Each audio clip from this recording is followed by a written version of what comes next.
Chapter 2, The Experience of Mastery. The most important factor that influences your self efficacy is the experience of mastery. When you complete a task successfully, your self efficacy increases.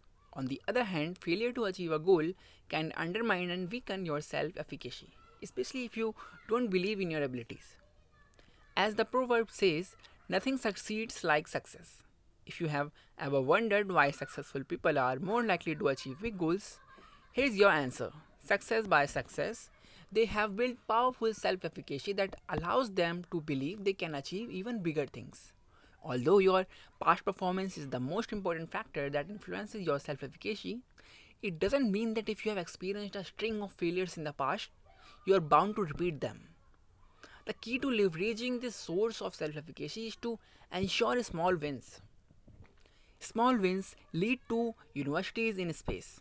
Entrepreneur Peter Diamand's, author of Bolt, emphasizes in his book the power of establishing a track record to achieve big goals. In 1982, Diamandis came up with an idea to establish an international space university. Obviously, the first thing he did wasn't building the university and sending it into space. He broke down his goal into 5 phases. First, organizing a conference about the idea of the International Space University. Then, holding a 9-week summer session of the ISU. Third, repeating the same summer program in countries all over the world to prove the concept works. And fourth, establishing a permanent campus on Earth. And lastly, establishing a university on the International Space Station. In 1994, 12 years after setting this big goal, the International Space University established its first campus in Strasbourg, France. Diamandis' goal to establish the Space University no longer sounds improbable. His approach is exactly what you need to increase your self efficacy. While your end goal doesn't have to be as big as his, the process is exactly the same. Here's how you can build your self efficacy to ensure success in building your business. First, find your first client in your circle of friends and family. Even if it's your mom, it's still your first client and a necessary step forward gaining self efficacy to grow a full blown business. Second, sell your product or service to the first stranger. This will give you a powerful boost of motivation that somebody else besides you, your family, and friends is interested in your product or service. Sell your product to 10 strangers. If 10 people bought your product, there have to be many more prospects. You are solidifying the belief in your ability to sell. Establish a company and set small sales targets. Then hire your first employee, and so on. And lastly, sell on Mars or stay on Earth and retire after selling your business for millions of dollars. And here is how you can build your self efficacy if all your previous efforts to lose weight failed. Firstly, start tracking your calories. It's a simple keystone habit that will increase your awareness and generate results with little to no resistance. Secondly, make a small change to your diet. Eliminate just one high calorie food that contributes to your unhealthy diet the most. If you successfully resist the temptation to eat it, you will start believing more in your self control abilities. Third, eliminate another food or an entire group, for instance, all kinds of chocolate. Fourth, then introduce more vegetables in your diet to make this change smaller and just one piece of a vegetable per day. Then add some exercise in your routine, even if it's just 30 minutes per week. It will suffice for now while you are building your self efficacy. And then so on. And lastly, enjoy your new body. By breaking your big goals into smaller, much more achievable steps, you will ensure small wins that will help you develop more confidence in your abilities and make it easier to face bigger challenges. Easy success isn't as powerful as blood, sweat, and tears success. Your self efficacy increases when you achieve successes, but it becomes much more firmly established when it's built on successes that required you to overcome obstacles through persistence. If you only experience easy successes, you will come to expect quick results with little to no effort. Consequently, you will get easily discouraged when you face setbacks. On the other hand, when you have already experienced successes after pushing through numerous obstacles, you will be more resilient and capable of dealing with challenges. Arnold once said, strength does not come from winning. Your struggles develop your strengths.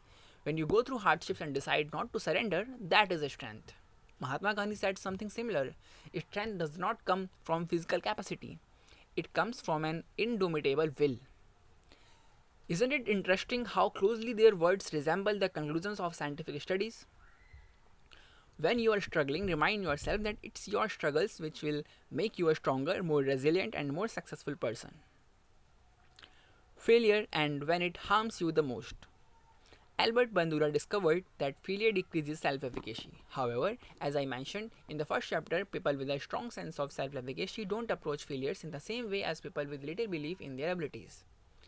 As failures are essential to achieve anything worthwhile in life, it's not a healthy approach to do everything in your power to avoid them.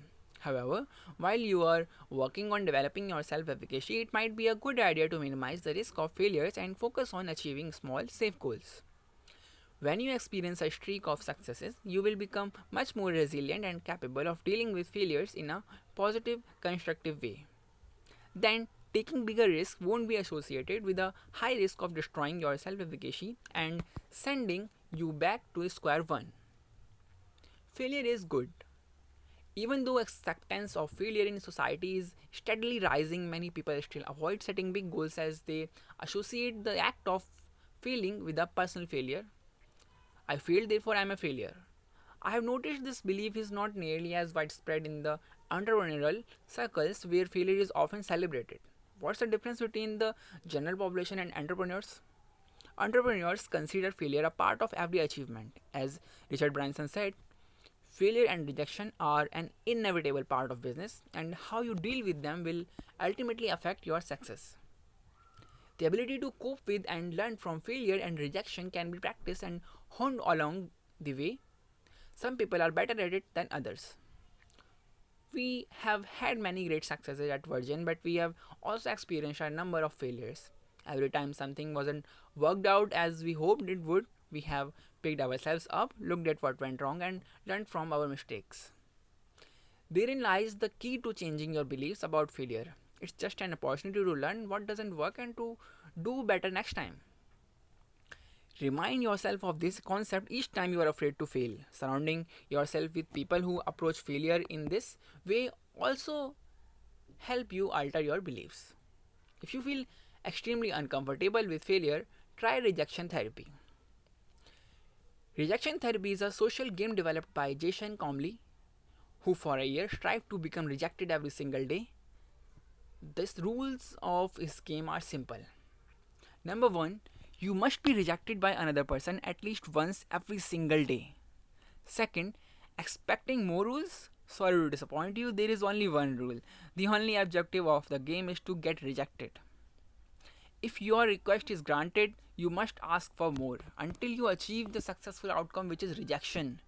Rejection therapy is not just a weird game created by a random person, it's an example of a psychotherapeutic technique called flooding, which was developed in 1967. It's still used by therapists to help patients overcome phobias. A patient is put into a situation where she faces her phobia at its worst. By facing the worst fear head on, the patient's fear gradually minimizes as she realizes it's not something to be afraid of. Although flooding is not for everyone as it's more traumatic than systematic desensitization, it can work pretty well to overcome your fear of failure. By facing rejection right away, you will quickly notice the first results which will help you become more at peace with failure. Note, I am not a doctor and you should never listen to self-help authors when your mental health is at stake. If you suffer from your mental health issues, speak with your doctor and consult a psychologist or a psychiatrist. The experience of mastery, a quick review. First, success breeds more success and builds your self-efficacy when failure decreases it. Second, ensure small wins to build your track record. Each small win will build more confidence in your abilities. If you have big goals that will take years to achieve, break them down into small bits. Third one, the key to a strengthened sense of self-efficacy is not easy success. It's obstacles and perseverance that build your character, make you more resilient and better equipped to handle setbacks.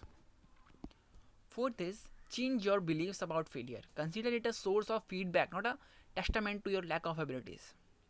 Fifth and the last one is, if you're afraid of failure, try rejection therapy. Make it a goal to get rejected by another person at least once, every single day. By exposing yourself to your worst fear, you will quickly become less vulnerable to it and ready to tackle bigger challenges.